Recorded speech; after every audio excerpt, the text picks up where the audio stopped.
ইমাম হুসাইন ডেকে বলে, এজিদের লোকেরা জোহরের নামাজের ওয়াক্ত হয়েছে, নামাজ পড়তে দিবিনি, নামাজ পড়তে দিবিনি। নামাজের জন্য যখন সময় চায়, এজিদের দলের মধ্যে কেউ বলে ইমাম হুসাইনের কোনো নামাজ নাই, নামাজ লাগবে না, আমাদের শত্রুকে সুযোগ দেওয়া যাবে না।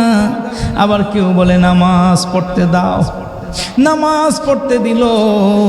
কসর করে ইমাম হুসাইন 2 রাকাত নামাজ আদায় করলেন। 2 রাকাত নামাজ আদায় কইরা 2টা হাত বাড়াইয়া আমার আল্লাহরে ডাক দিল, আল্লাহ আমি নিজের জন্য কারবালায় আসি নাই, নিজের স্বার্থের জন্য কারবালায় আসি নাই, খলিফা হব বলে কারবালায় আসি নাই। কুফার মানুষেরা দাওয়াত দিয়েছে, কুফার মানুষেরা একে একে 40,000 চিঠি পাঠিয়েছে। তাদের পাওয়া চিঠির উপরে ভিত্তি কইরা আমি মদিনা থেকে নেমেছি গো আল্লাহ। আজকে তারা বেঈমানি করলো, আজকে তারা প্রতারণা করলো। আল্লাহ তুমি সাক্ষী থাইকো, তোমার নবীর দ্বীনের জন্য আমি হুসাইন নিজের কোরবানি কইরা দিলাম রে। আমি কুফায় যাইতে পারলাম না, কুফার মানুষদের জালিম থেকে রক্ষা করতে পারলাম না, কিন্তু আমি আমার দুনিয়ার সব আমার নানার উম্মতদের তোমার হাতে সুপর্দা কইরা দিলাম। হুসাইন থাকবে না রে, কিন্তু আমার নানার উম্মতের যেন ঈমানের কোনো ক্ষতি না হয়। হুসাইন কয়, আল্লাহ গো, নানার দিন নানার উম্মত তুমি মাওলার জিম্মায় রেখে গেলাম রে।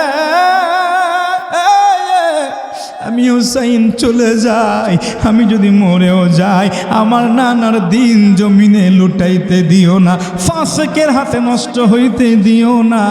আমার নানার দিন রক্ষার জন্য যুগে যুগে তুমি এমন মুজাহিদ তৈরি কইরা দিও। আমার আল্লাহ কয়, হুসাইন রে, তলোয়ারের সামনে নামাজের মাসাল্লায় 2টা হাত বাড়াইয়া তুই নিজে আত্মরক্ষার জন্য দোয়া করবি, নিজের বাঁচার জন্য দোয়া করবি, তা না কইরা আমার দ্বীনের রক্ষার জন্য দোয়া করো রে হুসাইন। আমি তোরে দুনিয়ায় বাঁচাইব না ঠিক, কিন্তু আমি তোরে তোর নানার প্রতিটা উম্মতের ঈমানের জায়গায় নিয়া তোর নানার তোর নামটারে বসাইয়া দিব। তোরে যারা বাসবে না, তোরে যারা স্মরণ করবে না, তোরে যারা মোহব্বত করবে না রে হুসাইন, তাদেরকে আমি ঈমানদারি রাখবো না, মুনাফিক বানাইব। তোরে ভালোবাসাই আমি ঈমানের অন্যতম শর্ত বানাইয়া দিলাম। মারহাবা কর। মুহররমের 10 তারিখে কি ঘটাইলেন রব্বানা, কলিজা ফাটিয়া যায় রে।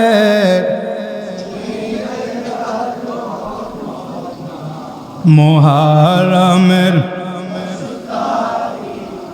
কে ঘটাইলেন রব্বানা, হায় কি ঘটাইলেন রব্বানা,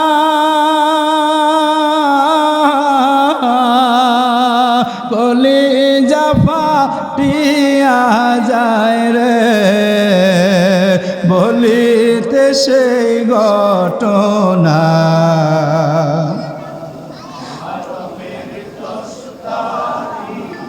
আমার ভাইরা বন্ধুরা বাবারা মনটা একটু নরম করেন, কেমন একটা পরিস্থিতি ধীরে ধীরে সৃষ্টি হয়ে যাচ্ছে। ঘরের মধ্যে মহিলারা শহরবানু পর্দা উঠাইয়া তাকাইয়া আছে রে। ওদিকে ইমা ফাতেমার কলিজার টুকরা একটা সন্তান হযরতে জয়নব কারবালার ময়দানে সবচাইতে শক্তিমান বিমূর্ত প্রতীক যিনি ছিলেন। নারী আন্দোলন করো, কারবালার ময়দানে আমার হুসাইনের কলিজার টুকরা বোন মা ফাতেমার রেখে যাওয়া দুধের শিশু হযরতে জয়নব বাবার আদর পায় নাই, মায়ের আদর পায় নাই। কারণ জয়নব জন্ম নেওয়ার অল্প কয়েকদিন পরে মা ফাতেমা দুনিয়া থেকে বিদায় নিয়েছে। মা ফাতেমারে পায় নাই। ভাই হাসানের কোলে পিঠে করে মানুষ হইছে, ভাই হোসাইনের কোলে পিঠে করে মানুষ হইছে রে। নবীর কলিজার টুকরা নাতিন হযরতে জয়নব ঘরের মধ্যে আছে। দেখে ভাই জোরের ভাই কারবালার ময়দানে কেউ নাই রে, কেউ নাই। এত মানুষ প্রত্যেকের দাড়ি আছে, টুপি আছে, পাগড়ি আছে, জুব্বা আছে গো, কিন্তু ভিতরে ঈমানটা নাই। জয়নব ডাইকা বলে আল্লাহ গো, 22,000 মুসলমান দাঁড়িয়ে আছে, আমার ভাইটা গোড়া থেকে পড়ে যায় রে। ও আল্লাহ, গোড়ার পিঠ থেকে আমার ভাই দুলার মধ্যে লুটাইয়া পড়ে। ওই দেখো নিষ্ঠুর পাষণ্ড সীমা আমার ভাইয়ের বুকের মধ্যে চইড়ে বসে। একবারও মায়া আসে না রে, একবারও দয়া আসে না। যেই দেহ মোবারক তোমার নবী, রহমতের নবী, মায়ার নবী নিজের পিঠে চড়াইয়া চড়াইয়া গোটা মসজিদে নববী ঘুরত রে, ওই দেহের উপরে কেমন কইরা নিষ্ঠুর পাষণ্ড সীমার ওইটা বসছে। হায় হায় হায় রে জয়নব ওই সময়ের মধ্যেও তাঁবুর মধ্যে আটকা বাইরে বের হয় না, মুনাফিকদের সামনে আসে না। আমার আল্লাহরে ডাইকে ডাইকে বলে মাওলা রে, তোমার পছন্দের হুসাইনের পরিণতি যদি এমন হয়, তোমার দিন এই জমিনের মধ্যে আমরার ভাই রাখার জন্য জীবন দেয়, কিন্তু মাওলা তোমার দিন তুমি জমিনে লুটাইও না। এমন 1000টা হোসাইন জমিনে লুটাইতে রাজি আছে, কিন্তু তোমার দিন তুমি লুটাইতে দিও না। আমার হাবা বলো। এমন সময় পাষণ্ড সীমার হযরতে হুসাইনের বুকের মধ্যে চইরা বসছে। জবাই দিবে, জবাই দিবে, জবাই দেওয়ার মতো কোনো সুযোগ নাই হুসাইনের ওই সময়। তখনও নানার কেমন অনুভূতি, এদিকে শরীরের মধ্যে 72টা তীর জায়গায় জায়গায় ফুলের মতো গাইথা রয়েছে। আহারে দেখতে সুন্দর লাগে, কিন্তু যন্ত্রণা কতটা। 72টা তীর রে ভাই, চতুর্পার্শ্ব থেকে গাইথা রইছে, পিছনে ডাইনে বামে বুকের মধ্যে তীরগুলো গাইথা আছে। এতটুকু দেহের মধ্যে 36টা কোপ, 36টা তলোয়ারের কোপ। সংখ্যাগুলো এমনভাবে কেতাবের মধ্যে দেওয়া আছে বাবা, 36টা তলোয়ারের কোপ এই বডিটার মধ্যে। দেহটা ফালা ফালা হয়ে আছে, ফালা ফালা দেহটা নিয়ে জমিনের মধ্যে লুটাইয়া পড়ছে। বালুগুলো এই ফাটা জায়গার মধ্যে, কাটা জায়গার মধ্যে লেপটে গেছে। রক্ত আর বালু কাদা কাদা হয়ে গেছে রে। কেমন যন্ত্রণা, সহ্য করার মতো না। একটা বালুর টুকরা যদি আমাদের কোনো কাটা জায়গায়, ক্ষত জায়গার মধ্যে লাগে, তুমি দেখো কতটা যন্ত্রণা। ইমাম হুসাইন বালুর মধ্যে লুটিয়ে পড়ছে, শরীরটা ফালা ফালা। কতটা শক্তি, কতটা জালালি তাকত। 36টা তলোয়ারের কোপ, 72টা তীর যেই শরীরের মধ্যে গাথা, এখনো জীবনটা আছে। সীমারের মতো বেঈমান পাষণ্ড বুকের উপরে বসছে। ডেকে বলে সীমার রে, ওই জায়গায় ছুরি চালাস না, ওই জায়গায় আমার নানা চুমাইছে। এরে সীমার ছুরি চালাইলে আমার পিছের দিক দিয়ে চালা। কারবালা হার বিষে দের জালা গো, আমরা পারি না বলো কারবালা আর বিষে দের জালা গো, আমরা হেরে মহারমের 10 তারিখে ঘটল কি ঘটনা। মহারমের 10 তারিখে ঘটল কি ঘটনা, কারবালা হার বিচ্ছেদের জ্বালা গো আমরা সবাই যখন শহীদ হইয়া যায়, ইমাম হোসেন আইল কারবালায়। সবাই যখন শহীদ হইয়া যায়, ইমাম হোসেন আইল কারবালায়।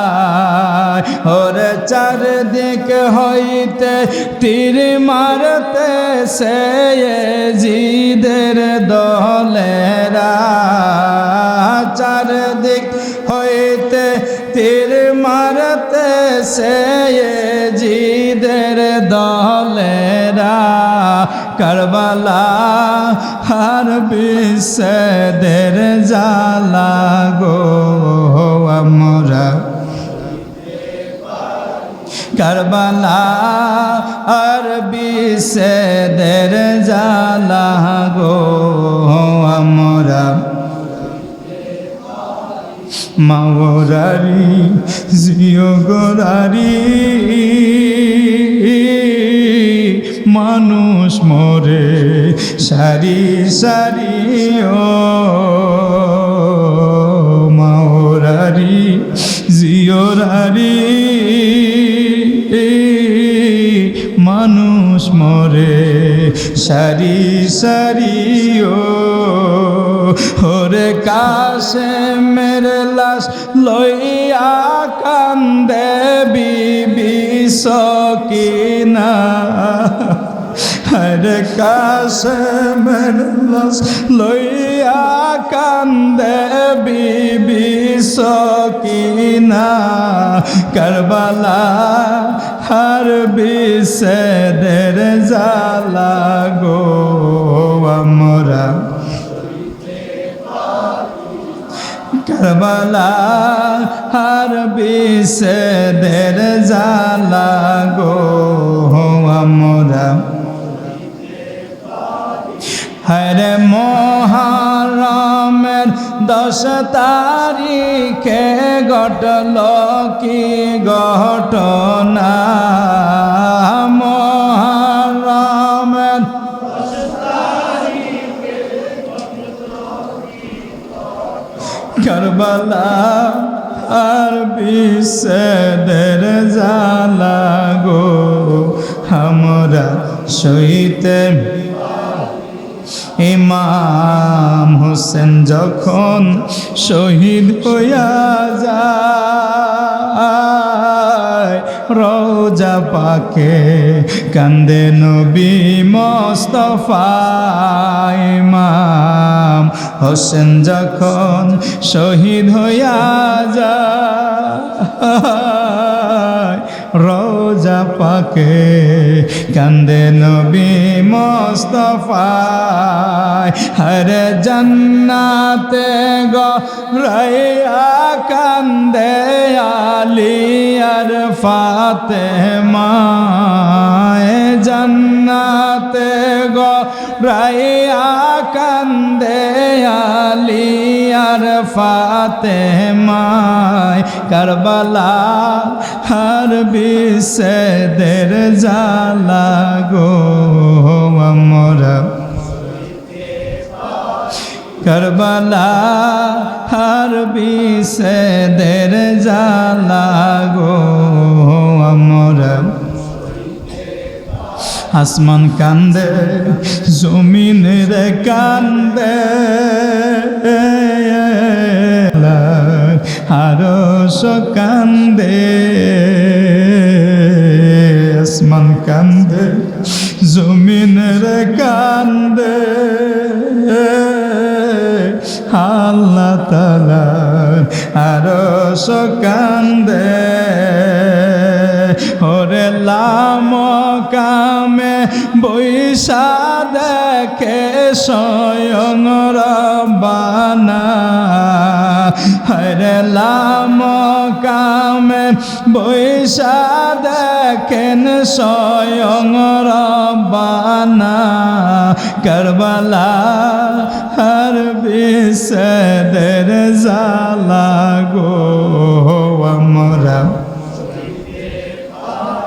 হরে মহারমের 10 তারিখে ঘটল কি ঘটনা মহারমের 10 তারিখে ঘটল কি ঘটনা কারবালা হর বিসদের জালা গো আমরা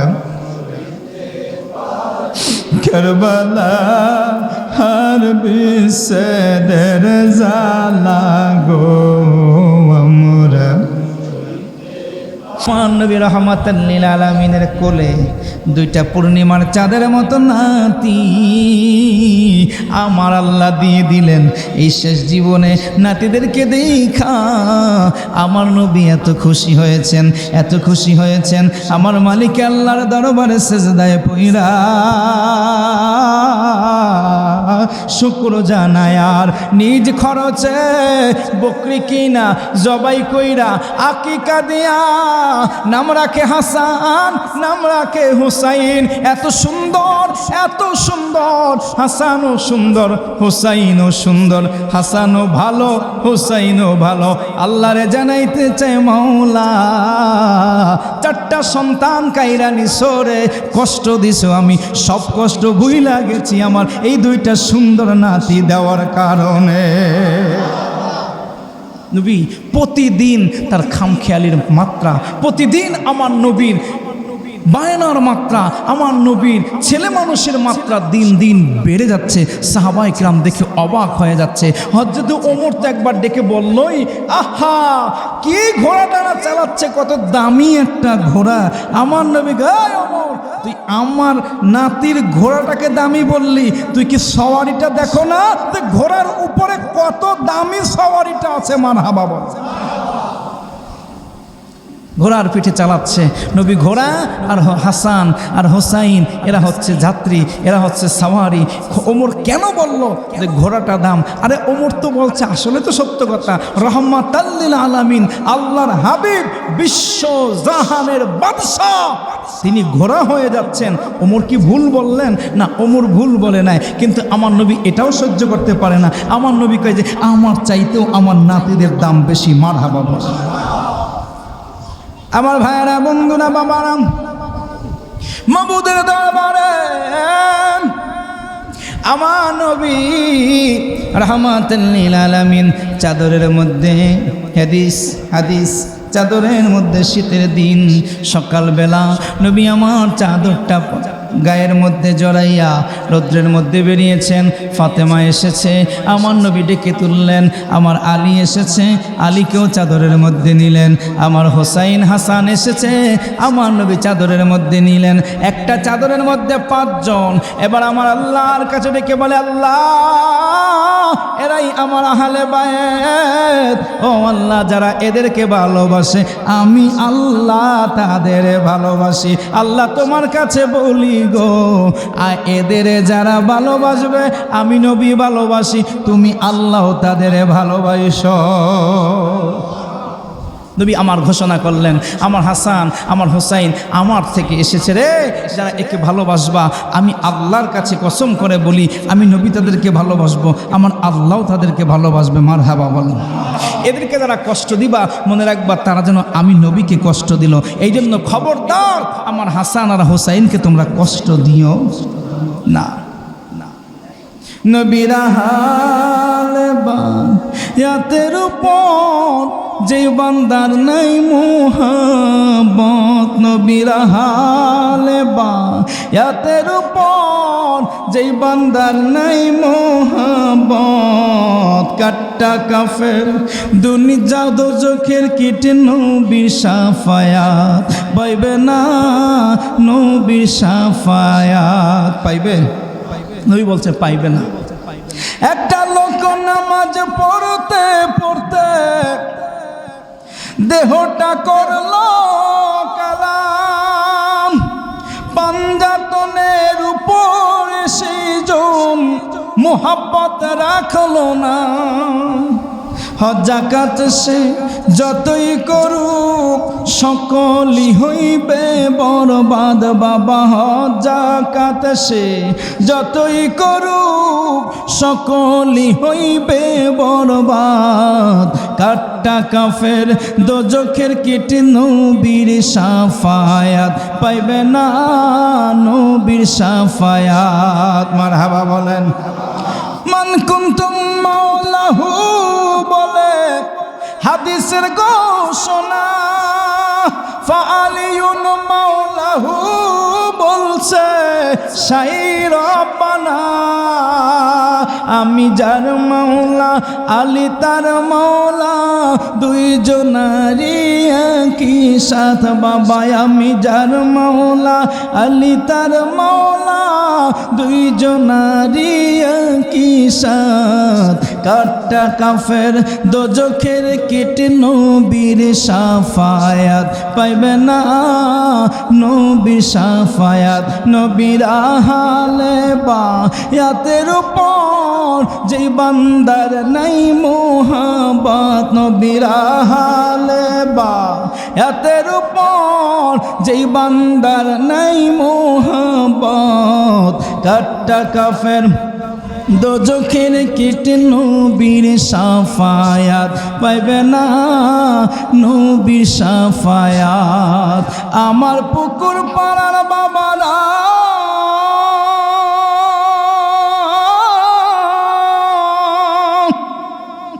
যেই নবী আমার ইমাম হুসাইনের এমন ভালোবাসার কথা বলে, হুসাইনের ভালোবাসলেই জান্নাত, হাসানের প্রেম থাকলেই পড়ে জান্নাত।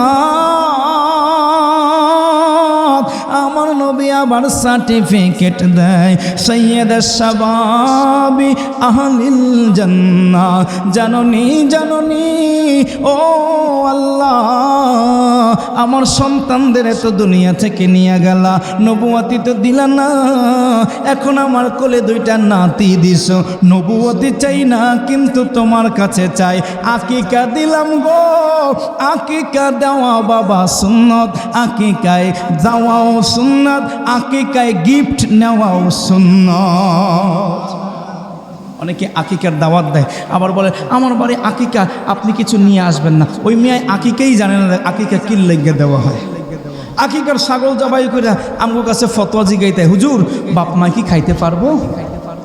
আকিকার ছাগল জবাই করে মনে করে যেটা গরিব মিসকিনকে লুটাইয়া দেওয়া মনে হয় এটার মধ্যে সওয়াব আছে।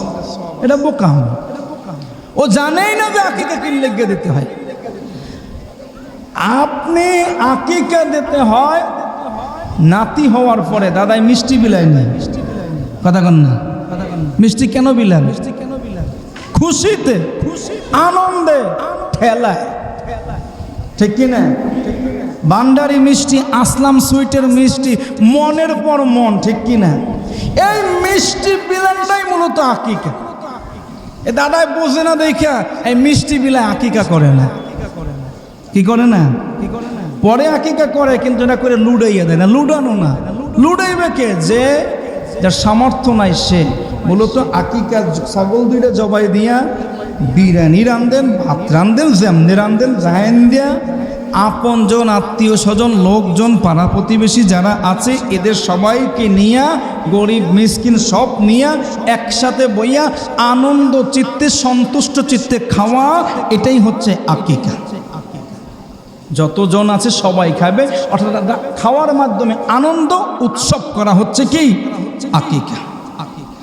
আর আকিকা যখন দাওয়াত পাবেন, এই বাচ্চার জন্য দোয়া, কিছু গিফট, এগুলো নেওয়া সুন্নাত, কোনো সমস্যা নেই, নিতেই পারেন। নিতে হবে এমন না, নিলে কোনো সমস্যা নেই। তবে টেবিল বসাই আবার এখন শুরু করে না যে মিরাপাড়া হুজুর তো ফতোয়া দিয়ে গেছে, তাহলে বিয়ে তো আগেই টেবিল চালু করছে না, আকিকায় বাত রাখছিলেন এতদিন।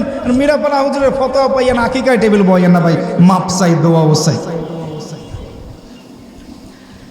আমার নবী ডেকে বলে, বন্ধু রে নাতি দিলা, আমি 7 দিনের মাথায় আমার হাসান আমার হুসাইনের আকিকাও দিয়ে দিলাম। আমি দুনিয়ার আপনজন যারা আছে আমি তাদের দাওয়াত দিলাম রে। তুমি মাওলা রে, আমি দাওয়াত থেকে দূরে রাখতে চাই না, কারণ তুমিও তো আমার বন্ধু, তোমারও আমার নাতির আকিকায়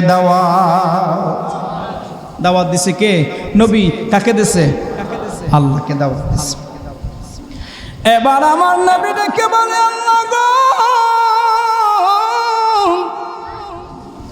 আমি আমার নাতিদের ভালোবাসি, আকিকায় তোমারে দাওয়াত দিয়েছি, দাওয়াত কবুল করছো নি? দাওয়াত কবুলের লক্ষণ হচ্ছে আসতে পারুক আর না পারুক, ওইখানে কিছু শরীক হওয়া, প্রতিনিধি পাঠানো অথবা একটা গিফট পাঠানো, যে না আসলে লোকটা দাওয়াত কবুল করছে। একটা চিঠি আপনি কষ্ট করে নারায়ণগঞ্জ গিয়ে চিঠিটা দিয়ে আসছেন, আর এই লোকটা কোনো খবরই নিল না, তাহলে মনে কষ্ট পাইলাম, ঠিক কিনা? কিন্তু উনি আসলো না, উনি ওনার একজনকেও পাঠিয়েছেন, তাতেও খুশি। উনি আসলো না, উনি একটা গিফট পাঠিয়েছেন, তাতেও খুশি যে না আসলে উনি আমার দাওয়াতটা কি করছেন। বাবু, নাতির দাওয়াতে তোমাকে দাওয়াত দিলাম, আকিকায় তুমি আসবানি। আমার আল্লাহ ডেকে বলে, বন্ধু নাহনু আকরাবু ফিল হাবলিল ওয়ালিদ। ও বন্ধু, আমি তো তোমার শাহরগের কাছে আছি, তোমার নাতিদের আকিকার সব জায়গার মধ্যে আছি। আমারে দাওয়াত তো দিছো বন্ধু, দাওয়াত দিয়ে তো আমারে গিফটের মধ্যে বাজাইয়া দিছো। এখন যদি আমি হাদিয়া না দেই তাইলে তো এটা সুন্দর দেখায় না। হাদিয়া দেওয়াও সুন্নাত, হাদিয়া গ্রহণ করাও কি? কথা বলেন না? হাদিয়া দেওয়াও সুন্নাত, নেওয়াও সুন্নাত। সভাপতি সাহেবরা খালি হুজুরকে হাদিয়া দিয়েই যায়, মাগার আমগোটা কিছু নেই না। আর আমরা ওটা চান্স পাইয়ে গেছে যে জিন্দিগিতে কোনোদিন হুজুররা খালি হাদিয়া নেয়, হুজুররা হাদিয়া দিই না। এটা চেঞ্জ করতে হবে। আপনারা হাদিয়ার মাত্রা বাড়াই দেবেন, ওদের কিছু নিজের পকেটে রাখি, আবার বাকিটা আপনাকে দিয়ে একটা সমঝোতার মধ্যে আসতে হবে, ঠিক কিনা? এটা তো বরিশালতে তো আনলে দেওয়া যাইব না, যাইব না বন্ধুরা। হাদিয়া দিবার চাই, তোমার নাতিদের আকিকায় আমি আল্লাহর হাদিয়া হলো বন্ধু। সন্তানদের নবী বানাইতে পারবো না, কিন্তু আমি আল্লাহ তোমার 2 নাতির এই জান্নাতি যুবকদের সরদার বানিয়ে দিলাম। নারায়ে তাকবীর, নারায়ে রিসালাত, শুহাদায়ে কারবালা। বন্ধু, আমি আমার জান্নাতের সর্দার, আমার জান্নাতের নেতা, আমার জান্নাতের আমির, আমার জান্নাতের সমস্ত দায়িত্বশীল আমি আল্লাহ তোমার নাতিদের উপরে ন্যস্ত করে দিলাম। মারহাবা। দুনিয়ায় পারলাম না, দুনিয়ায় নবুয়ত দিতে পারলাম না, কিন্তু জান্নাতে কোন নবী সেখানে মাতবরি করবে না, সর্দারি করবে না। সব নবীরা অবস্থান করবে আর নবীদেরও নেতৃত্ব দেবে, সর্দারি করবে শুধুমাত্র তোমার এই 2 নাতি। মারহাবা। এতটা সম্মান, এতটা মর্যাদা আমার আল্লাহ নবীর নাতিদেরকে দিলেন। সম্মান আছে না নাই? আছে না নাই? দুঃখের বিষয় বন্ধুরা,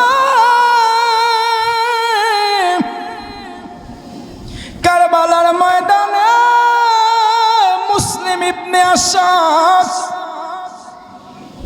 কুখ্যাত কাফের, কুখ্যাত বেঈমান, মুনাফিকদের জাহান্নামের কীট এজিদি বাহিনী, নামটা হলো মুসলিম ইবনে আসাদ। নামটা কি? আল বেদায়া ওয়ান নেহায়া থেকে বলছি, মুসলিম ইবনে আসাদ নামটা দেখবেন।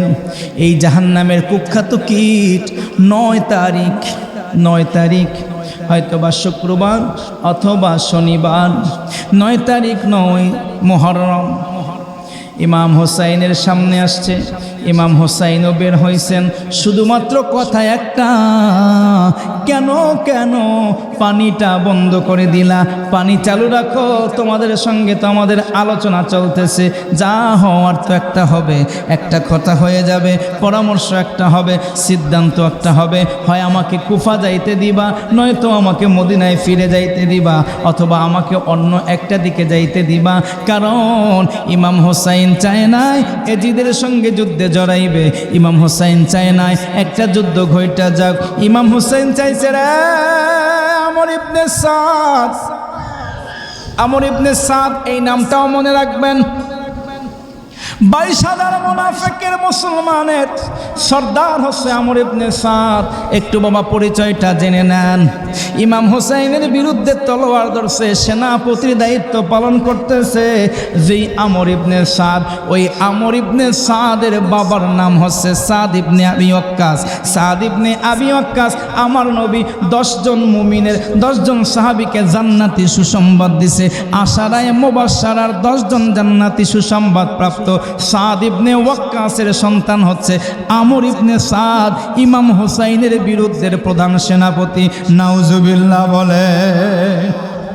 খালি তো আমরা অপরাধী এজিদরেই চিনি, কিন্তু এজিদ তো দামেস্কে, ইবনে জিয়াদ কুফায়, কারবালার ময়দানে যিনি নেতৃত্ব দিচ্ছেন, যার কথায় সবকিছু হচ্ছে, সেই লোকটার নাম কি ছিল? আমর ইবনে, বাবার নাম সাদ ইবনে আবি ওয়াক্কাস। বাবা কে ছিল? জলিলে কদর একজন সাহাবী এবং আশারায়ে মুবাশশারা 10 জন জান্নাতি সুসংবাদ প্রাপ্ত সাহাবীর একজন। অথচ তার সন্তান কতটা কুখ্যাত হতে পারে। এজন্য বাবার আমল সন্তানের উপরে বর্তায় না, সন্তানের আমল বাবার উপরে বর্তায় না। বাবা ভালো, এজন্য সন্তান যে ভালো হবে বিষয়টা এমন না। আবার সন্তান ভালো, বাবাও যে আল্লাহর ওলি সুফি বুজুর্গ বিষয়টা এমনও। প্রত্যেকের হেদায়েত প্রত্যেকের উপর, প্রত্যেকের অবস্থা প্রত্যেকের উপর, প্রত্যেকের আমল তার নিজ নিজ কর্মের উপরে নির্ভর। ঠিক কিনা বলেন? আমর ইবনে সাদের কাছে আমার হোসাইন প্রস্তাব পাঠায়, আমর ইবনে সাদ রে, তোমাদের সঙ্গে দ্বন্দ্ব নাই, যুদ্ধে জড়াতে চাই না, আমার এখান থেকে যেতে দাও। আমার এই কুফার লোকেরা দাওয়াত দিচ্ছে, আমি দাওয়াত খাইতে যাব, তাদের সঙ্গে সাক্ষাৎ করব। যদি বাধা দাও, তোমাদের সমস্যা মনে করো, আমি মদিনা থেকে এসেছি, মদিনায় আমাকে যাইতে দাও। আর যদি সেটাও তোমাদের জন্য সমস্যা মনে করো, তাইলে আমাকে যেই দিকে তোমাদের মন চায় সেই দিকে যেতে দাও। বন্দি রাইখো না, পানি আটকাইও না, আমার নারী এবং শিশুদের কান্না কাটি আমি সহ্য। বলেন তো ইমাম হোসাইনের এই প্রস্তাবটা আপনার কাছে কেমন মনে হয়? খুবই নিরপেক্ষ একটা প্রস্তাব, ঠিক কিনা? তিনি কি যুদ্ধের কথা বলছেন? তিনি কি হুমকি ধামকি দিয়েছেন? কিছু দেয় নাই, হুমকি নাই, দমকি নাই, লাঞ্ছনা নাই, গঞ্জনা নাই, বৎসনা নাই, অভিশাপ নাই, বদদোয়া নাই। কিন্তু বদদোয়া দিলে দিতে পারে কিনা? জোরে বলেন। বদদোয়া দিলে দিতে পারে রে, বদদোয়া দেয় না। আমর ইবনে সাদের কাছে যখন আমার ইমাম হোসাইন প্রস্তাব দেয়, আমর ইবনে সাদ বলে, হুজুর আমি আপনাকে জানাবো, কিন্তু কিছু জানাই না। কারণ একটা কথা মনে রাখবেন, মুনাফিকদের সামনে যত সত্য কথা বলবেন, সত্য কথা যখন বলবেন কানটা নামাইয়া শুনবে, প্রতিবাদ করবে না। কিন্তু সিদ্ধান্ত নেওয়ার বেলায় মুনাফিক নিজের স্বার্থ ছাড়া কিছু বোঝে না। সারা রাত্রব্যাপী 9 জিলহজ, সারা রাত্রব্যাপী মিটিং হয়েছে। কিন্তু আমর ইবনে সাদ আর হযরতে হোসাইন একদম মুখোমুখি, দুইজন। ওই সেনাপতি আমর ইবনে সাদ, এজিদের সেনাপতি, রাত্রে চলে আসছে হোসাইনের তাবুর মধ্যে, বুঝাইতে যে হুজুর আমি আপনার জন্য কিছু করতাম আছি, আপনার জন্য কিছু করতে চাই হুজুর, আপনার জন্য আমি একটা সমাধান করতে চাই।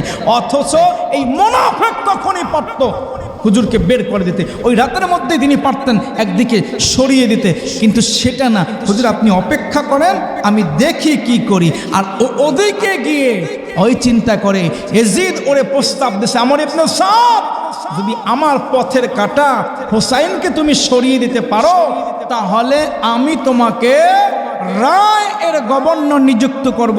রায় দ্যাট মিন্স বর্তমান মুসলিমদের সবচাইতে সামরিক শক্তিশালী অঞ্চল এবং শহর তেহরান, ইরানের রাজধানী বর্তমান যে তেহরান, পারস্যের সেই তেহরানের তৎকালীন নাম ছিল রায়, আর এখন হচ্ছে তেহরান।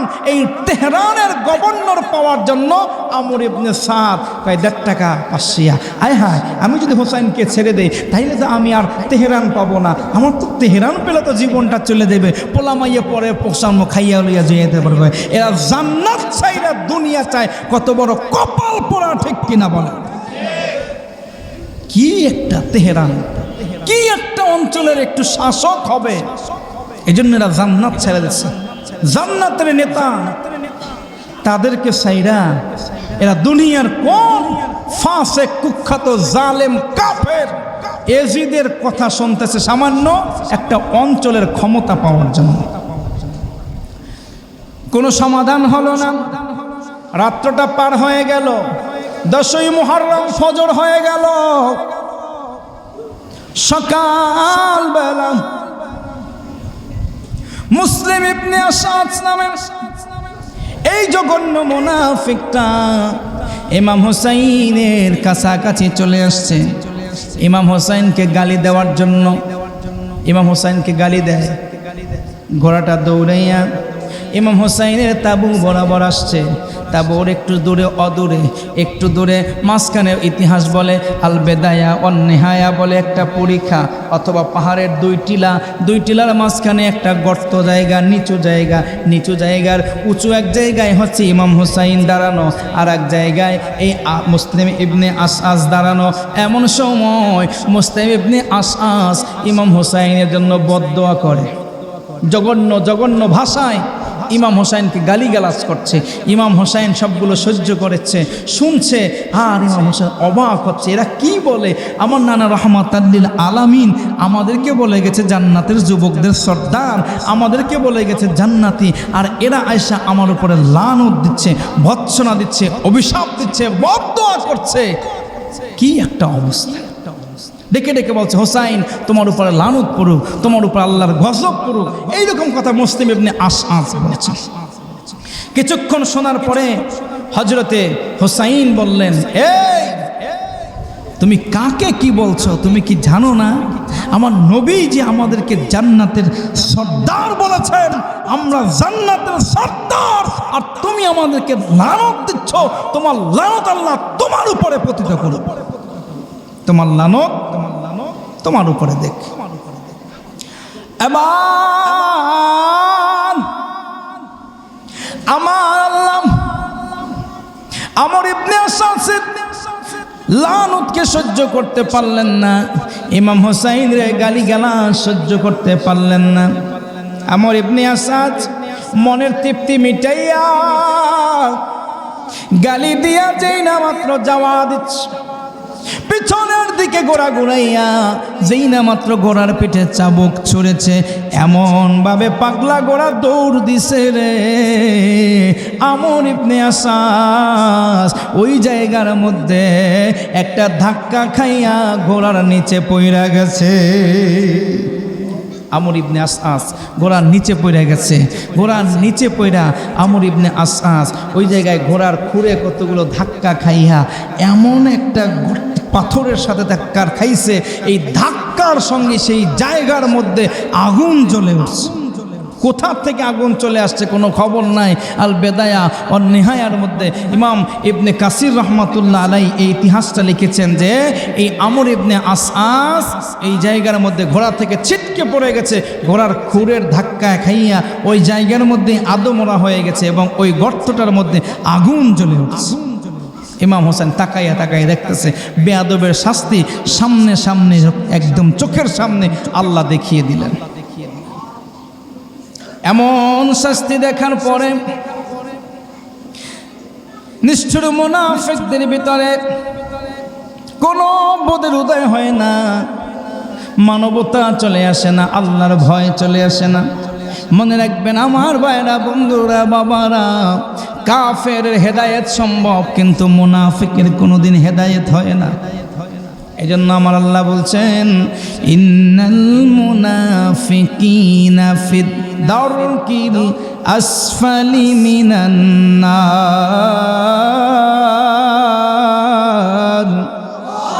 মুনাফিকের জায়গা জাহান্নামের অতল গহ্বরে।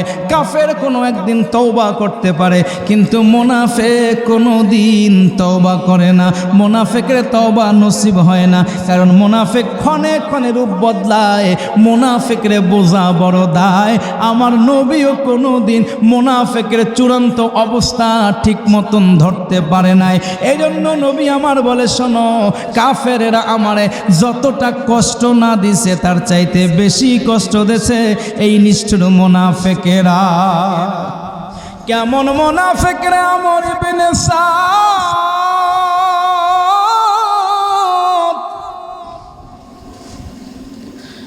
দুপুর হয়ে যায়, যুদ্ধ করবে কি করবে না।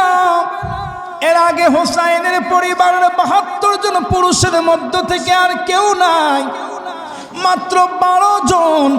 নিজের আত্মীয় স্বজনদের মধ্যে হোসাইনের ঘরের মধ্যে আছে আলী আকবর, হোসাইনের ঘরের মধ্যে আছে কাসেম, হোসাইনের ভাই আব্বাস, হোসাইনের ভাই জাফর, হযরতে আলীর সন্তান, নবী পরিবারের এই সন্তান। এই পুরুষ মানুষগুলো ছাড়া যারা সঙ্গী সাথী হয়েছিল একজনও নাই। ওরা এর আগের দিনগুলোতে শহীদ হয়ে গেছে। এবার হোসাইন বারবার ডেকে বলে, আমর ইবনে সাদ, রাত্রে না আমার সঙ্গে আলোচনা কইরা গেলি, এখনো কি কোনো সিদ্ধান্ত জানানোর সময় হয় নাই? এখনো কি তুই কোনো মশওয়ারা কইরা ফয়সালা পাও নাই? এখনো কি তুমি একটা সুরাহা খুঁজতে পারো নাই?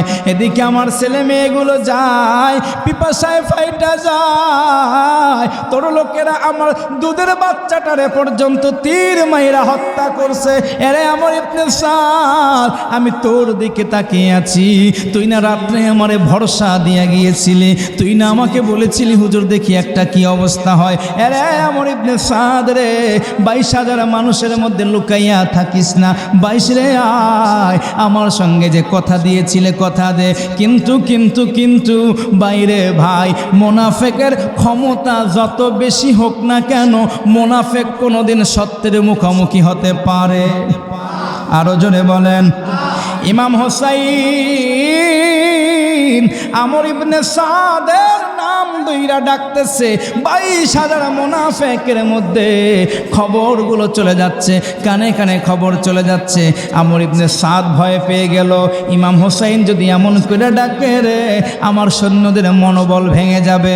আমার সৈন্যরা মনে করবে হয়তোবা আমাদের সেনাপ্রধান গিয়ে হোসাইনের সঙ্গে আপোষ মীমাংসা করে ফেলছে, তাহলে যুদ্ধ আর করবে না।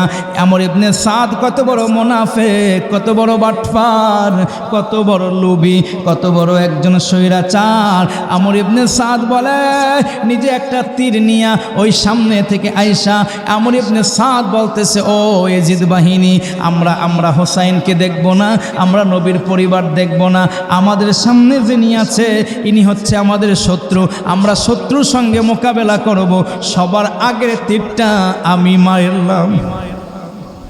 সৈন্যদের মনোবল নেওয়ার জন্য, সৈন্যদের মনোবল বাড়াবার জন্য আমর ইবনে সাদ ইমাম হোসাইনের সঙ্গে মনে করেন 10টা 11টার দিকে যেই তীরটা মেরে যুদ্ধটা উদ্বোধন করেছে, শুরু করেছে, এই তীরটা আমর ইবনে সাদ মেরে দিয়েছে।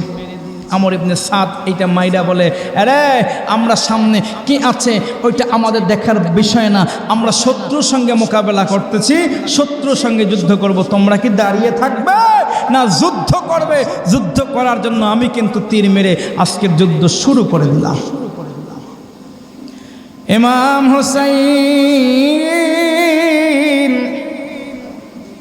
যেই না মাত্র দেখলো আমর ইবনে সাদ হুসাইনের ডাকে সাড়া না দিয়ে তীর মেরে দিল।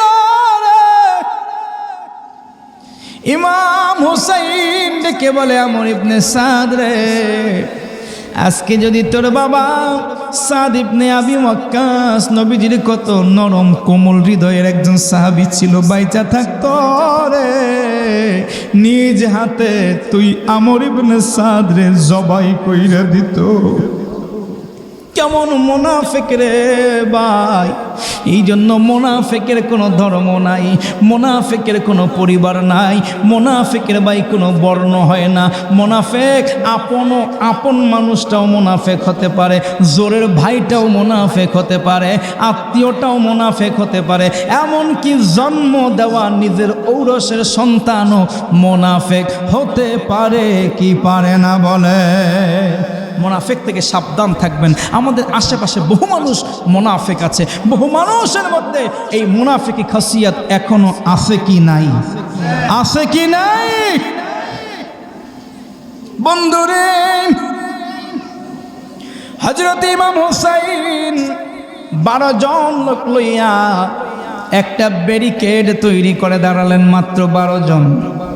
ওদিক থেকে প্রথম ধাক্কায় আমর ইবনে সাদের দল থেকে 400 জন সৈন্য বেরিয়েছে। কতজন?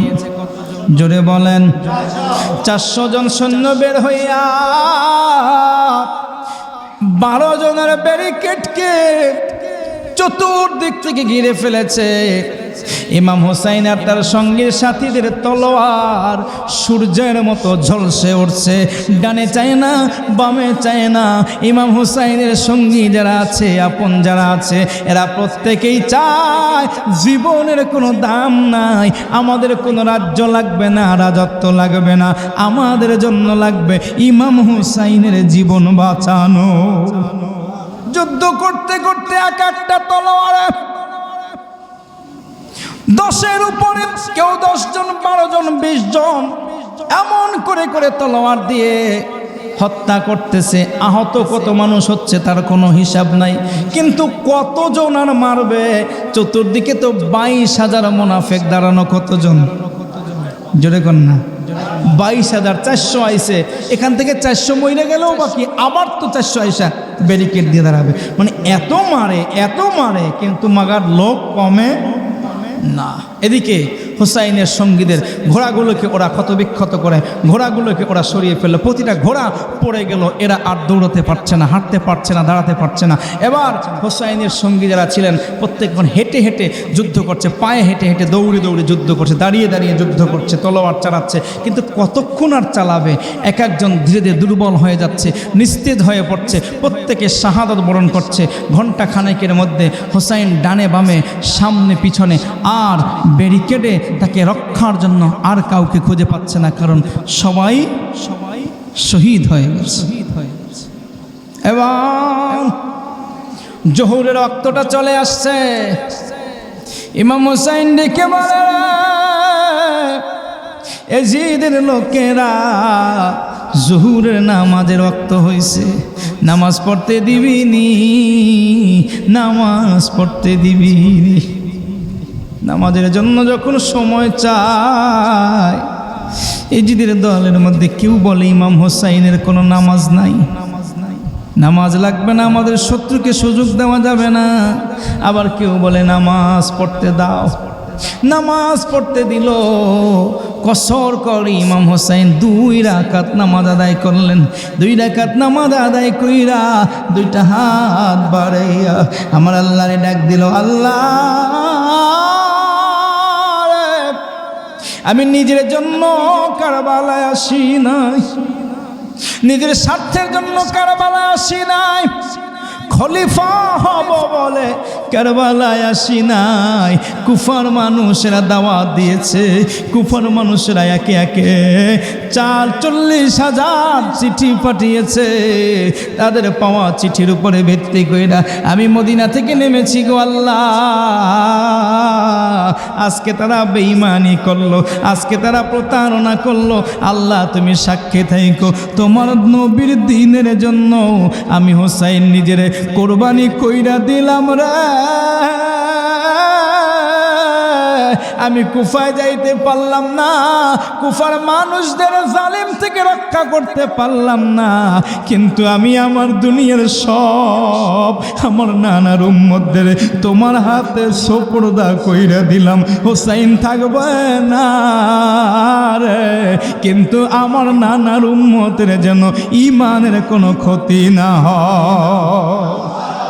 হুসাইন কয়, আল্লাহ গো, দিন নানার উম্মত তুমি মাওলার জিম্মায় রেখে গেলাম রে। আমি হুসাইন চলে যাই, আমি যদি মরেও যাই আমার নানার দিন জমিনে লুটাইতে দিও না, ফাসেকের হাতে নষ্ট হইতে দিও না। আমার নানার দিন রক্ষার জন্য যুগে যুগে তুমি এমন মুজাহিদ তৈরি কইরা দিও। আমার আল্লাহ কয় হোসাইন রে তলোয়ারের সামনে নামাজের মাসাল্লায় দুইটা হাত বাড়াইয়া তুই নিজে আত্মরক্ষার জন্য দোয়া করবি, নিজের বাঁচার জন্য দোয়া করবি, তা না কইরা আমার দ্বীনের রক্ষার জন্য দোয়া করো রে হোসাইন। আমি তোরে দুনিয়ায় বাঁচাইব না ঠিক, কিন্তু আমি তোর নানার প্রতিটা উম্মতের ইমানের জায়গায় নিয়া তোর নামটারে বসাইয়া দিব। তোরে যারা বাসবে না, তোরে যারা স্মরণ করবে না, তোরে যারা মোহব্বত করবে না রে হোসাইন, তাদেরকে আমি ইমানদারি রাখবো না, মুনাফিক বানাইব। তোরে ভালোবাসাই আমি ইমানের অন্যতম শর্ত বানাইয়া দিলাম। মারহাবা কর।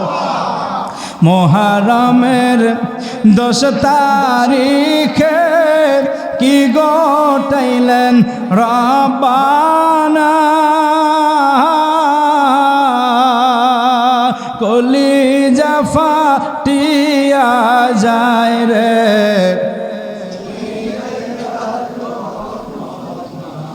মুহররমের কে গোটাইলেন রব্বানা, হায় কি গোটাইলেন রব্বানা,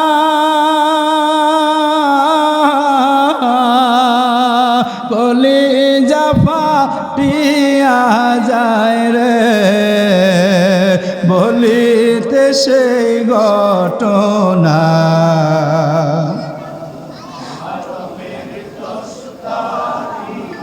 আমার ভাইরা বন্ধুরা বাবারা মনটা একটু নরম করেন, কেমন একটা পরিস্থিতি ধীরে ধীরে সৃষ্টি হয়ে যাচ্ছে। ঘরের মধ্যে মহিলারা সহরবানু পর্দা উঠাইয়া তাকাইয়া আছে রে। ওদিকে ইমা ফাতেমার কলিজার টুকরা একটা সন্তান হযরতে জয়নব কারবালার ময়দানে সবচাইতে শক্তিমান বিমূর্ত প্রতীক যিনি ছিলেন। নারী আন্দোলন করো কারবালার ময়দানে। আমার হুসাইনের কলিজার টুকরা বোন মা ফাতেমার রেখে যাওয়া দুধের শিশু হযরতে জয়নব বাবার আদর পায় নাই, মায়ের আদর পায় নাই। কারণ জয়নব জন্ম নেওয়ার অল্প কয়েকদিন পরে মা ফাতেমা দুনিয়া থেকে বিদায় নিয়েছে। মা ফাতেমারে পায় নাই। ভাই হাসানের কোলে পিঠে করে মানুষ হইছে, ভাই হোসাইনের কোলে পিঠে করে মানুষ হইছে রে। নবীর কলিজার টুকরা নাতিন হযরতে জয়নব ঘরের মধ্যে আছে। দেখে ভাই জোরের ভাই কারবালার ময়দানে কেউ নাই রে, কেউ নাই। এত মানুষ প্রত্যেকের দাড়ি আছে, টুপি আছে, পাগড়ি আছে, জুব্বা আছে গো, কিন্তু ভিতরে ঈমানটা না। জয়নব ডাইকা বলে আল্লাহ গো 22,000 মুসলমান দাঁড়িয়ে আছে, আমার ভাইটা গোড়া থেকে পড়ে যায় রে। ও আল্লাহ গোড়ার পিঠ থেকে আমার ভাই দুলার মধ্যে লুটাইয়া পড়ে। ওই দেখো নিষ্ঠুর পাষণ্ড সীমা আমার ভাইয়ের বুকের মধ্যে চইড়ে বসে। একবারও মায়া আসে না রে, একবারও দয়া আসে না। যেই দেহ মোবারক তোমার নবী রহমতের নবী মায়ার নবী নিজের পিঠে চড়াইয়া চড়াইয়া গোটা মসজিদে নববী ঘুরত রে, ওই দেহের উপরে কেমন কইরা নিষ্ঠুর পাষণ্ড সীমার ওইটা বসছে। হায় হায় হায় রে জয়নব ওই সময়ের মধ্যেও তাঁবুর মধ্যে আটকা বাইরে বের হয় না, মুনাফিকদের সামনে আসে না। আমার আল্লাহ রে ডাইকে ডাইকে বলে মাওলা রে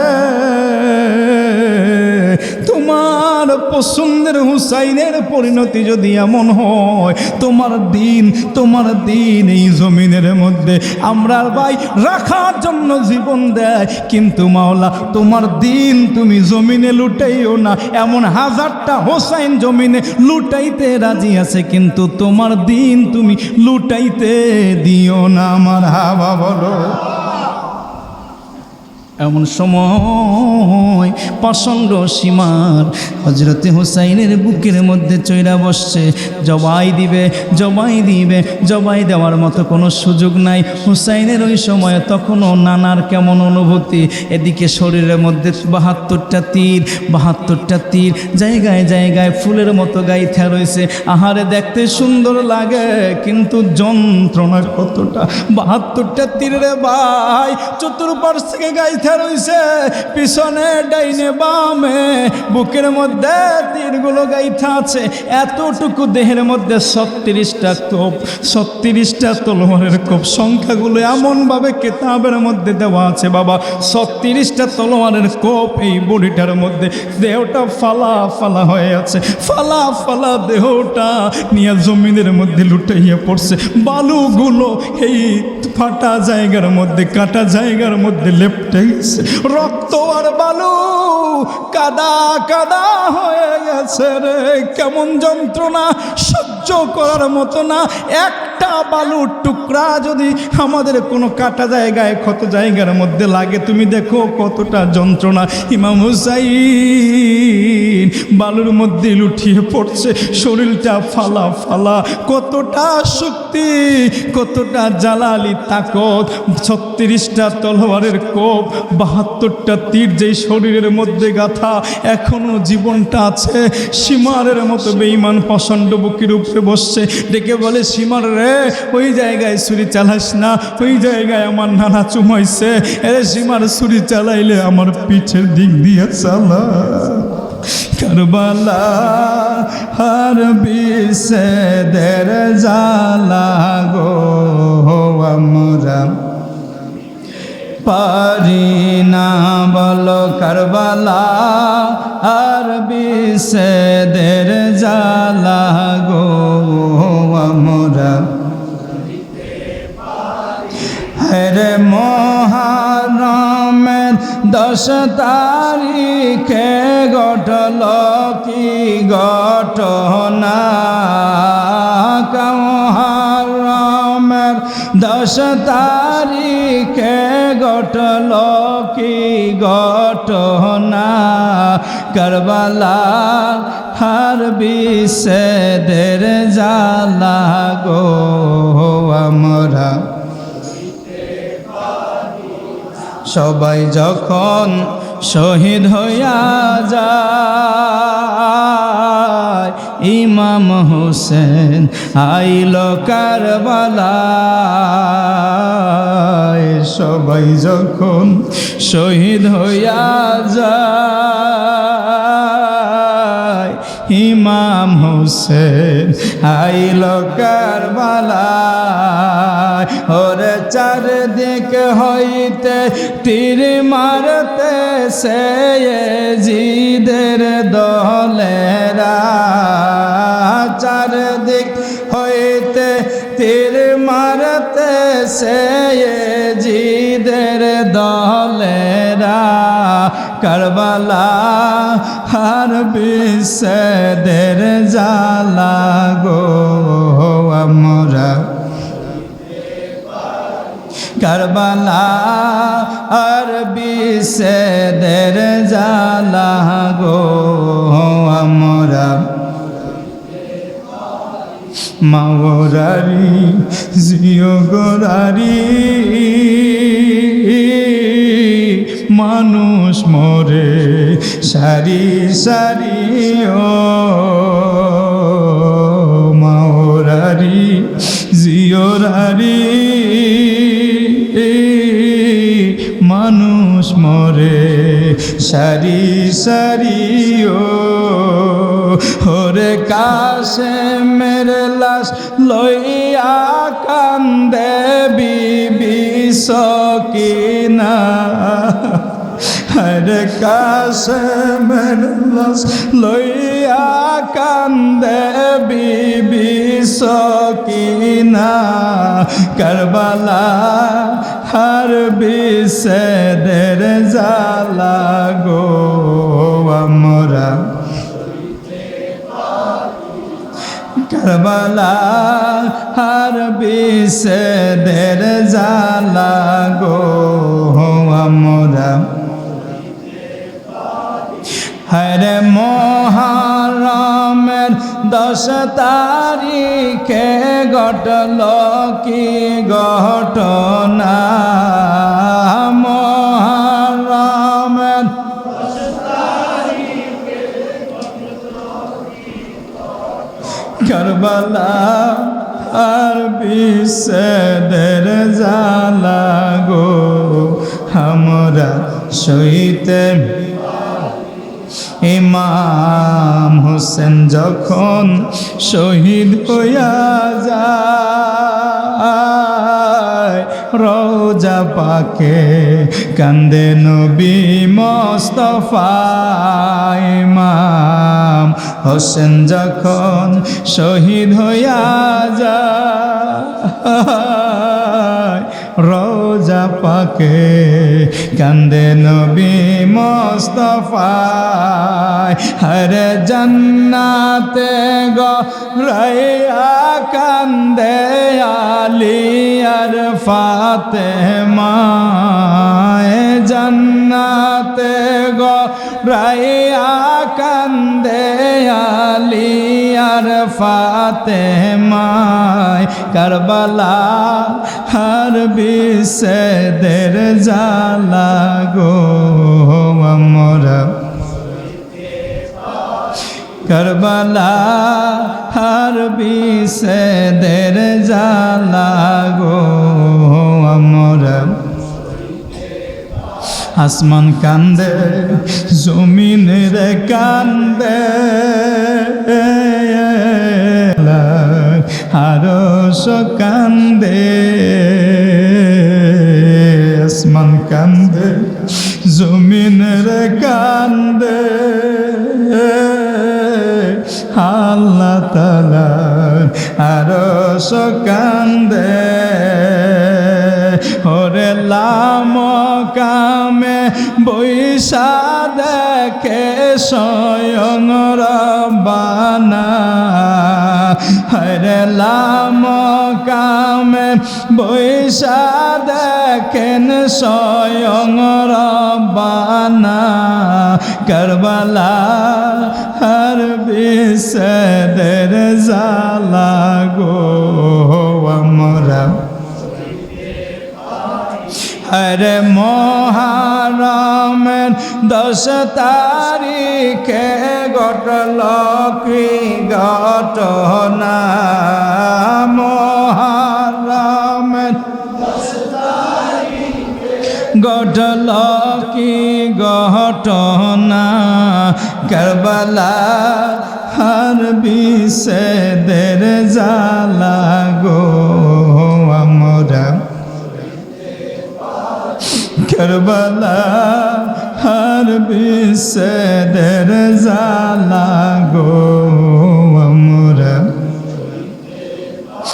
আমার বাইরা রে দেহ মুবারক থেকে মাথা আলাদা আলাদা মাথা লইয়া নিষ্ঠুর সীমার মাথায় এখন আর কাউরে দেয় না মাথা মুবারক নিয়া ইবনে জিয়াদের দেখাইবে বড় একটা পদ পাইয়া যাইবে কেমন মুনাফিক দুনিয়ার লোভ ও আমার বাবারা কারবালার এই ঘটনা এই শহাদায়ে কারবালা সবই আমরা জানি এক একটা পয়েন্টে পয়েন্টে বাবা এক একটা শিক্ষা নেন এই পয়েন্টে শিক্ষা হলো বাবা লোভ কোনোদিন করবেন না বাবা লোভ করবেন না বাবা লোভ কোনোদিন মানুষের ভালো হতে পারে না লোভ কোনোদিন কল্যাণ বয়ে আনে না বাবা লোভ তো দুনিয়ায় আপনারে ধ্বংস করবে তো করবেই লোভ একটা সমাজেও ধ্বংস কইরা দেয় ঠিক কিনা বলেন ইবনে জিয়াদ চাইছে আমি বড় একজন শাসক হব, ইয়াজিদ চাইছে আমি বড় একজন খলিফা হব। এই জন্য এত বড় রিস্ক নেছে ইমাম হুসাইনের হত্যা করেছে। কিন্তু বাবা ইয়াজিদ কিন্তু ইমাম হুসাইনের হত্যার পরে, কারবালার ঘটনার পরে মাত্র 3টা বছর বাইসা ছিল। কয় বছর? বয়স পাইছে 37 বছর বাবা। 37 বছরের মধ্যে 3 বছর পরে এর মধ্যেই তার জলাতঙ্ক রোগ হয়ে গেল। পানি দেখলেই ভয় পায় রে বাবা, যে পানির পিপাসায় বুকটা ফাইটা যায়। গেলাস সামনে নিয়ে আসে, পানির জগ সামনে নিয়ে আসে, কিন্তু দেখলে ভয় পায়।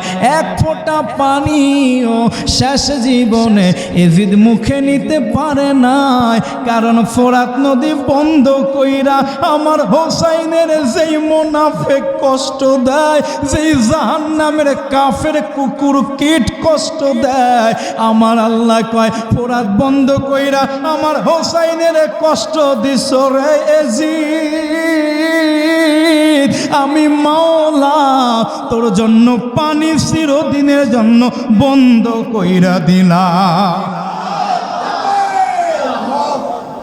আমার মায়েরা রে, হুসাইন প্রেমিক মায়েরা, সীমার নিষ্ঠুর সীমার বর্ষার মাথার মধ্যে হুসাইনের মাথা মোবারক বর্ষার মাথার মধ্যে গাইথা, বর্ষার মাথার মধ্যে গাইথা কুফায় নিয়ে যায়। কুফার রাস্তায় রাস্তায় ঘুরায়, লোকদের দেখায়, কুফার গ্রামে গ্রামে। হায় রে, এতদিন পর্যন্ত জীবন বাঁচাইবার জন্য কুফার মানুষেরা রাস্তায় নামে নাই, কিন্তু এখন হোসাইনের মাথা মোবারক দেখা প্রতিবাদে, অভ্যুত্থানে, তিরস্কারে, নিন্দায় সব কুফার মানুষেরা এখন রাস্তায় নাইমা মিছিল দেয়। মানি না, মানব না, তাতে তোমার আমার হোসাইন ফিরবে না, ঠিক কিনা বলো? এই জন্য মুমিন আমার মুসলমান ভাইরা, সময়ের সিদ্ধান্ত সময়ে নিতে হবে। কুফার মানুষেরাও এই হুসাইনের মামলার থেকে বাঁচতে পারে না, আমি সব সময় বলে থাকি, কারণ এরা দাওয়াত দিছে, ইবনে জিয়াদেরকে হুমকি দিছে, এই জন্য এরা ভয়ে কুকড়ে গেছে, বাইরে বের হয় নাই। সঠিক সময় যদি বের হইতো, কারবালা পর্যন্ত যদি তারা যাইতো, যুদ্ধ করা লাগতো না, হুসাইনকে মুক্ত করে নিয়ে আসতে পারতো, ঠিক কিনা বলে? এই জন্য মুমিন মুসলমান সত্য দেখলে পিছানো যাবে না, সত্যের জন্য পিছিয়ে দেওয়া যাবে না। হুসাইনের এই কারবালার শাহাদাতের ঘটনা তোমারে আমারে শিক্ষা দেয়, মিথ্যার সামনে প্রাচীর হয় ঐক্যবদ্ধভাবে দাঁড়াতে হবে বাবা। ঐক্যবদ্ধ যদি না হতে পারো মুসলমান, তাইলে দিন দিন ধ্বংস হইয়া যাইবা। একদিকে মুসলমান, একদিকে ইসরায়েল আমেরিকা একত্রিত হইয়া ইরানের উপরে হামলা করে, আর অপর দিকে জর্দান মুসলমান দেশ হইয়া এই ইরানের পাঠানো মিসাইলকে ধ্বংস করে। এমন যদি মুসলমানদের অবস্থা হয়, আমার আল্লাহ কোনো দিনই মুসলমানদের রক্ষা করবে না। প্রথমে এদের ধ্বংস কইরা এদের জায়গায় সত্যিকারের মুজাহিদ ইমানদার মুসলমান দিয়া দুনিয়া সাজাইয়া কাফেরদের বিরুদ্ধে বিজয় দেবে ইনশাআল্লাহ। একতা, ঐক্যবদ্ধ প্ল্যাটফর্ম যদি যতক্ষণ পর্যন্ত মুসলমান তৈরি করতে না পারবে, ততক্ষণ পর্যন্ত সত্যিকারে মুসলমান বিজয় লাভ করতে পারবে। এই নগদ যুদ্ধটাও আমাদেরকে দেখাইয়া দিয়ে গেল যে আসলে আমরা মুসলমানরা এখনো এক হতে পারিনি। এক হবে, কবে হবে? যখন প্রত্যেকের পিঠ দেয়ালে ঠেকে যাবে। এখন ইরানকে ধরেছে, কয়েকদিন পর পাকিস্তানকে ধরবে, কয়েকদিন পর সৌদি আরবকে ধরবে, কয়েকদিন পর দুবাইকে ধরবে। একটা একটা একটা একটা আগুন দিয়ে জ্বালিয়ে ইরাকের মতো এরকম জ্বালিয়ে পুড়িয়ে ছাই করলে পরে, আফগানিস্তানের মতো ধ্বংসস্তূপ করার পরে, এই ধ্বংসস্তূপের মধ্যে আবার নতুন করে গোলাপ ফুল ফুটবে, যেমনটা এখন আফগানিস্তানে ফুটছে, ঠিক কিনা বলেন? সেই দিন আসবে, কিন্তু সেই দিন আসার আগে আমরার পিঠের চামড়া থাকবে না। আমার ভাইয়েরা, আর বেশি দেরি করব না, 12:30 বেজে গেছে, আর আপনাদের কষ্ট দিব না।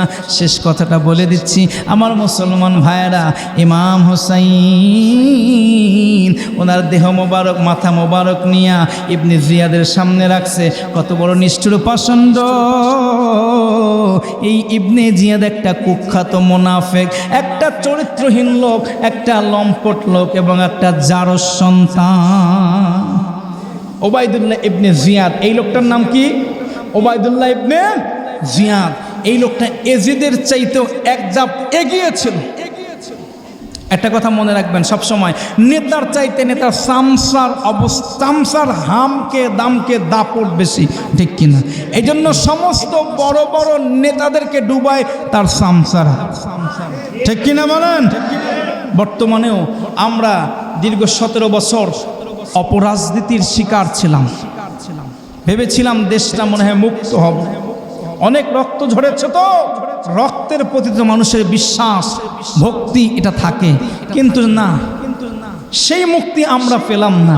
কারণ এখন আবার নতুন করে আবার আর একটা দল মাথাচাড়া দিয়ে উঠছে।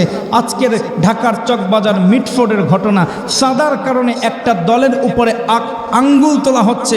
বাংলাদেশের যেই দলটা এখন সবচাইতে এগিয়ে আছে এবং তারা আগামীতে সরকার গঠন করবে বলে অলরেডি নিজেদের মধ্যে হিসাব নিকাশ সব কিছু পাকাপোক্ত, সেই দলের এক কর্মী সাদা না দেওয়ার কারণে আর একজন ব্যবসায়ীকে বর্বরোচিতভাবে সেই মধ্যযুগীয় বর্বরতাকেও হার মানিয়ে আজকের ঘটনা ঢাকার মিটফোর্ডে একজন মানুষকে মারতে মারতে উলঙ্গ করেছে। এরপর সেই আধমরা মানুষটাকে এরকম পাথর মেরে 2-3 বার পাথর মেরে বুকের উপরে, ভিডিওতে আপনি দেখবেন যে নাড়াচাড়া করতেছে, তারপরে আবার পাথর মারতে পাথর মাইরা একটা মানুষকে ঢাকার মিটফোর্ডে হত্যা করেছে। আজকের ঘটনা। তাহলে আপনি কি মুক্ত করলেন দেশ? কি মুক্ত করলেন? স্বৈরাচার মুক্ত। আর কি স্বাধীন বানালেন? আর কি সুন্দর দেশ সাজাবেন? দেশ তো সেই শকুনদের হাতেই আবার চলে যাচ্ছে। 1 শকুন আগে খাইছে, আর 1 শকুন এখন খাওয়ার জন্য চেষ্টা করতেছে এবং আধিপত্য বিস্তার করার জন্য, চাঁদাবাজির প্রভাব বিস্তার করার জন্য তারা এভাবে মানুষদেরকে হত্যা করে মানুষের মধ্যে আবার একটা ভয়ঙ্কর ত্রাস সৃষ্টি করতেছে। আমরা সেই 2006 সালে দেখছিলাম লগি বৈঠার খেলা। ওই লগি বৈঠার খেলা দেখে মানুষ ভয় পেয়ে ওই যে ঘর মেরেছে, 6-এর পর 25, 20 বছর পর লোকজন বের হয়েছে। আবার এখন 25 সালে আইসা দেখলাম যে পাথর মাইরা মানুষকে হত্যা করা হচ্ছে। এই দৃশ্য দেখার পরে আবার যদি বাংলাদেশের মানুষ ঘরে ঢুকে যায়, আবার কত বছর পর বের হইবে তারও কোনো হিসাব। তাহলে এরা তো এটাই চাচ্ছে, কেউ আইসা লগি বৈঠা দিয়ে তাদের ক্ষমতা দেখাবে, কেউ পাথর মাইরা ক্ষমতা দেখাবে। তাহলে আমরা দেশটা কি এমনিই চলবে? এদেশে কি ভদ্র মানুষ কখনো আসবে না? এদেশে কি কোনোদিন সত্য ন্যায় নিষ্ঠ শাসন আসবে না? এদেশে কি কোনোদিন কোরআনের রাজ কায়েম হবে না? এদেশে কি হোসাইনের মতো মজলুম মানুষের হাতে ক্ষমতা কি আসবে না? নাকি সাধারণ মানুষগুলো, সাধারণ ব্যবসায়ীগুলো, সাধারণ কৃষক শ্রমিক জনতাগুলো মার খেতেই থাকবে, রক্ত ঝরাতে থাকবে? হোসাইন 61 হিজরিতে জড়িয়েছেন, আজও ঝরছে। সাধারণ মানুষের মুক্তি নিশ্চিত করা আমাদের প্রত্যেকের জন্য এখন বর্তমানে ফরজ দায়িত্ব, ঠিক কিনা বলে? আমরা জালিমের হাতে আর ক্ষমতা দেখতে চাই না। যদি জালিমদেরকে শাসন করতে না পারেন, তবে অবশ্যই আমরা আবারও আল্লাহর কাছে হাত তুলে বলতেই থাকবো। কারণ সূরা বাকারায় আল্লাহ আমাদের দলিল দিয়েছেন, যখনই কোনো জনপদ মজলুম হয়, কারণ মুন্সি মোল্লারা আসলে কিছুই করতে পারবে। মুন্সিগো কোনো পাওয়ার নাই, কোনো ক্ষমতা নাই, কোনো শিক্ষা দীক্ষা নাই। মুন্সিরা খালি চিল্লাইতেই পারে। এই চিল্লাইয়া কোনোদিন তাহিরি কইছে মার্কেট পাওয়া যায় না। চিল্লাইয়া মার্কেট পাওয়া যায়? মুন্সিরা চিল্লায়, কিন্তু মুন্সিগো চিল্লানিতে কিচ্ছু হয় না। কিন্তু আল্লাহ একখান কথা কইছে, আল্লাহ বলছে যখন কোনো মানুষ মজলুম হয়, মুন্সিরা তো সাধারণ মানুষ, সাধারণ জনগণের পক্ষে সবসময় মুন্সিরা অবস্থান নেয়। আল্লাহ বলছেন সাধারণ মানুষ যখন মজলুম হয়, যখন তারা 2টা হাত তুলে আল্লাহর দরবারে ফরিয়াদ করে, তখন আল্লাহ বলে আমি আমার গায়বী রহমত দিয়া শিকড় গভীরে গভীরে গভীরে গভীরে যত গভীরেই ঢোকাও না কেন, 5 মিনিট কথা বলার মতো সময় না পাইয়াও অনেক সময় ভাইগা যাইতে হয়, এত শিকড় আগলা করে দেন কে? আরো জোরে বলেন। কোনো ক্ষমতা নাই, এই ক্ষমতা হচ্ছে 2 হাত তুলে চোখের অশ্রু দাঁড়ানোর ক্ষমতা। এই ক্ষমতা হচ্ছে সাধারণ মজলুম জালেমের শিকার হওয়া, নির্যাতনের নিষ্পেষিত হওয়া হোসাইনি সাধারণ মজলুম মুসলমানের কান্না আবারও যদি সেটা শুরু হয় তাহলে কিন্তু তাদের পতনও আসতে বেশি দিন সময় লাগবে না। এই মানুষগুলোর বোঝা উচিত, এই দলটার বোঝা উচিত ইতিমধ্যে তাদের অনেক কলঙ্ক হয়ে গেছে, নামের সঙ্গে অনেক কলঙ্ক লেগে গেছে। এটা চলতে থাকলে আরও ক্ষতি হয়ে যাবে, দেশের ক্ষতি হয়ে যাবে। আমরা এটা চাই না। আমরা চাই সুন্দর একটা বাংলাদেশ, আমরা চাই সাম্প্রদায়িক একটা বাংলাদেশ, আমরা চাই একটা সাম্প্রদায়িকতা মুক্ত একটা বাংলাদেশ, নিরপেক্ষ একটা বাংলাদেশ, ন্যায় মানুষের শাসন, নীতি এবং ইনসাফের একটা বাংলাদেশ। ব্যবসায়ী ব্যবসা করবে, তার কোনো চাঁদার টাকা গুনতে হবে না। শ্রমিক কাজ করবে, সিন্ডিকেটের কবলে পড়তে হবে না। কৃষক মাঠে ফসল ফলাবে, একদম বাজারের ন্যায্য মূল্যটা পাবে। ওই মহাজনের নির্যাতনে নিষ্পেষিত হবে না। এমন একটা দেশ আমাদের দরকার আছে কি নাই? আছে কি নাই? আল্লাহর দরবারে আমাদের প্রার্থনা হচ্ছে, আমরা তো হোসাইনের উত্তরসূরি, মজলুম হোসাইন শুধুমাত্র ন্যায়ের পক্ষে থাইকা দুনিয়া থেকে জীবন দিয়েছেন। আল্লাহর কাছে আমরা বলি, আল্লাহ আমরাও তো আসলে হোসাইনের মতো নিরপরাধ, হোসাইনের মতো আমরা নিরস্ত্র, হোসাইনের মতো আমরা দুর্বল, কিন্তু তুমি আল্লাহ আমাদেরকে সাহায্য দিও। আল্লাহ সাহায্য দিলে অবশ্যই অবশ্যই আমাদের বিজয় হবে কি হবে না? আল্লাহ আমাদের সবাইকে কবুল করুন, আমিন। আসসালামু আলাইকুম ওয়া রাহমাতুল্লাহি ওয়া বারাকাতুহু। আসুন আসুন।